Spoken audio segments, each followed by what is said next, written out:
সাংস্কৃতিক তথা শৈক্ষিক নগৰী ৬০০ বছৰীয়া আহোম ৰাজত্বকালৰ শেষ ৰাজধানী যোৰহাট চহৰ গাতে লাগি থকা নৱালী হৈ চৰ্দাৰলী টিমটিমিয়াৰ এটি প্ৰাকৃতিক মনোৰম চালে চকুৰোৱা চাহ বাগিচা আৰু শাৰী শাৰী সাঁচি গছৰ মাজত সুন্দৰকৈ নানা তৰহৰ ফল ফুলৰ বাগিচাৰ মাজত নতুনকৈ সংযোজন হ'ল জলপৰী নামাকৰণে এখনি আভিজাত্য ৰিজৰ্টখনিত আপোনালোকে জুতি ল'ব পাৰিব নানা লোভনীয় খাদ্য সম্ভাৰৰ লগতে নিৰিবিলি শান্তিময় পৰিৱেশত বিয়া জন্মদিন বা অন্য যিকোনো অনুষ্ঠানৰ সুবিধা লাভ কৰিব পাৰিব এই জলপৰী ৰিজৰ্টত।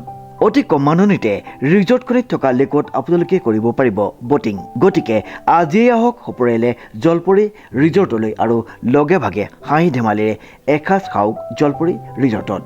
ৰাইজক উৎকৃষ্ট মানৰ সেৱা আগবঢ়াই হৈছে আমাৰ একমাত্ৰ লক্ষ্য। আমাৰ ঠিকনাটো হৈছে নৱালী টিমটিমিয়া যোৰহাট। আমাৰ যোগাযোগৰ নম্বৰটো হৈছে 7896524655 অথবা 6001394297।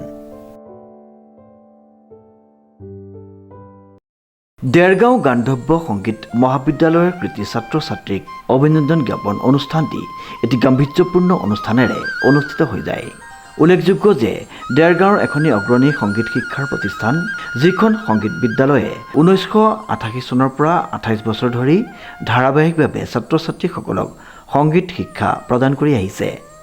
আমাৰ এই বৰ্ষত 28জন ছাত্ৰ ছাত্ৰীয়ে পৰীক্ষাত অৱতীৰ্ণ হৈছিল। দুটা ছেশ্যনত যিহেতু আমাৰ পৰীক্ষা অনুষ্ঠিত হয়, এপ্ৰিল মে আৰু ডিচেম্বৰ জানুৱাৰী। এতিয়া ডিচেম্বৰ জানুৱাৰী পৰীক্ষাত আমাৰ 28জন ছাত্ৰ ছাত্ৰী অৱতীৰ্ণ হৈছিলে। 28জনৰ ছাত্ৰ ছাত্ৰীয়ে 4জনে ডিষ্টিংশ্যন লৈ পাছ কৰিছে, 14জনে প্ৰথম বিভাগত পাছ কৰিছে, 7জনে দ্বিতীয় বিভাগত আৰু 3জনে তৃতীয় বিভাগ পাই উত্তীৰ্ণ হৈছে। হয়, দেৰগাঁও গান্ধৰ্ব সংগীত মহাবিদ্যালয়ে ভূপেন্দ্ৰ সংগীত প্ৰতিযোগিতা আয়োজন কৰিছিল, লগতে সদৌ অসম দিহানামৰ প্ৰতিযোগিতা আয়োজন কৰিছিল। তাৰ হিচাপৰ খাতিয়ান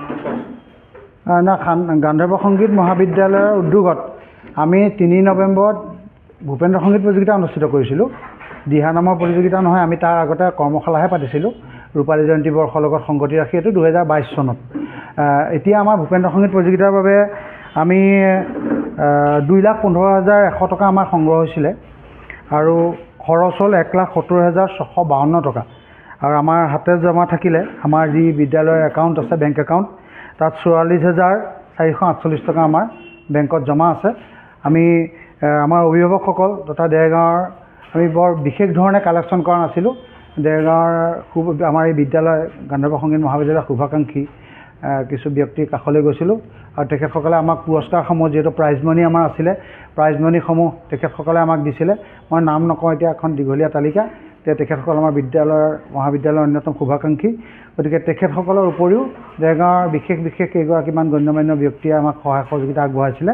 গতিকে আমি আৰু NILৰ পৰা আমি 50,000 টকাই 1,000 টকা তেখেতসকলৰ এটা তাৰ পৰা কাটি ৰাখে 49,000 টকা আমি পাইছিলোঁ আৰু LICৰ এটা এডভাৰটাইজৰ পৰা 12,000 টকা পাইছিলোঁ। তাৰ লগতে আমি বাকী প্ৰতিযোগীৰ অংশগ্ৰহণৰ মাচুল বা আমাৰ যিখিনি প্ৰতিযোগিতাৰ প্ৰাইজ মানি যিসকলে দিছিলে, সেই সকলো লৈ পেলাই 2,15,100 টকা আমাৰ টোটেল কালেকশ্যন হৈছিলে আৰু 1,70,652 টকা খৰচ হৈছিলে। সেই আমাৰ 44,448 টকা জমা হয়।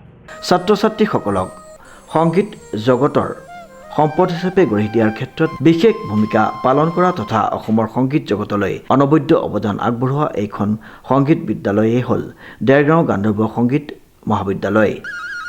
নমস্কাৰ। যোৱা 5 বছৰ ধৰি মই এই বিদ্যালয়ত সংগীত শিক্ষা অধ্যয়ন কৰি আছোঁ। এইবাৰ মই বিশাৰদৰ প্ৰথম বৰ্ষ উত্তীৰ্ণ হৈ দ্বিতীয় বৰ্ষত ভৰি দিছোঁ আৰু মই যোৱা 5 বছৰ ধৰি এই শিক্ষা অংশগ্ৰহণ কৰি থকাৰ লগতে ইমানখিনি আগবঢ়াই দিয়াৰ বাবে মোৰ গুৰু স্বপ্না মহন্ত বাইদেউ আৰু ছাৰ ৰাজেন ছাৰলৈ মোৰ আন্তৰিক ধন্যবাদ জ্ঞাপন কৰিছোঁ ইমানখিনি আগবঢ়াই দিয়াৰ বাবে। আগন্তুক দিনতো যাতে মোক এনেকৈ আগবঢ়াই লৈ যায় তাৰে শুভকামনা কৰিছোঁ। তোমাৰ ৰিজাল্টৰ বিষয়ে কোৱাচোন। মই বৰ্তমান ফাৰ্ষ্ট ডিভিজনতে পাছ কৰিছোঁ বিশাৰদৰ প্ৰথম বৰ্ষ। ভৱিষ্যতে ইণ্ডিয়ান আইডলৰ নিচিনা প্ৰতিযোগিতাত যোৱাৰ নিশ্চয় তোমাৰ যদি বাইদেউৰ আশীৰ্বাদ থাকে আৰু মোৰ সাধনা অব্যাহত থাকে, নিশ্চয় চেষ্টা কৰিম। গত ইংৰাজী 23 মাৰ্চ তাৰিখে দেৰগাঁও সমজিলাৰ সদৰ দেৰগাঁও চহৰৰ মাজমজিয়াত অৱস্থিত দেৰগাঁও সংগীত মহাবিদ্যালয়ত বিভিন্ন সংগীত পৰীক্ষাত সুখ্যাতিৰে উত্তীৰ্ণ হোৱা ছাত্ৰ ছাত্ৰীসকলক অভিনন্দন জ্ঞাপন কৰিবলৈ এখন ৰাজহুৱা সভা অনুষ্ঠিত কৰা হয়। দেৰগাঁও কমলদুৱাৰা মহাবিদ্যালয়ৰ পানী বিজ্ঞান বিভাগৰ অৱসৰপ্ৰাপ্ত মুৰব্বী অধ্যাপক ডক্টৰ পৰাগ ঠাকুৰে সভাপতিত্ব কৰা আৰু উক্ত সংগীত মহাবিদ্যালয়ৰ সম্পাদক ৰাজেন মহন্তই আঁত ধৰা সভাত কৃতি ছাত্ৰ ছাত্ৰীসকলক মানপত্ৰ আৰু কিতাপ প্ৰদান কৰা হয়। দেৰগাঁৱৰ কেইবাগৰাকীও বিশিষ্ট ব্যক্তি উপস্থিত থকা তথা সংগীত মহাবিদ্যালয়ৰ ছাত্ৰ ছাত্ৰী আৰু অভিভাৱক অভিভাৱিকাসকল উপস্থিত থকা উক্ত সভাত এই সংগীত মহাবিদ্যালয়ৰ উদ্যোগত বিগত বৰ্ষৰ নৱেম্বৰ মাহত অনুষ্ঠিত কৰা সদৌ অসম ভিত্তিত ভূপেন্দ্ৰ সংগীত প্ৰতিযোগিতাৰ পুঁজিৰ হিচাপৰ খতিয়ান দাঙি ধৰে গান্ধৰ্ব সংগীত মহাবিদ্যালয়ৰ সম্পাদক ৰাজেন মহন্তই। অন্তিম কাৰ্যসূচীত অসম সংগীতেৰে অনুষ্ঠানটি সামৰণি পৰে। দেৰগাঁৱৰ পৰা নৱজ্যোতি ভৰালীৰ ৰিপৰ্ট নিউজ নাও।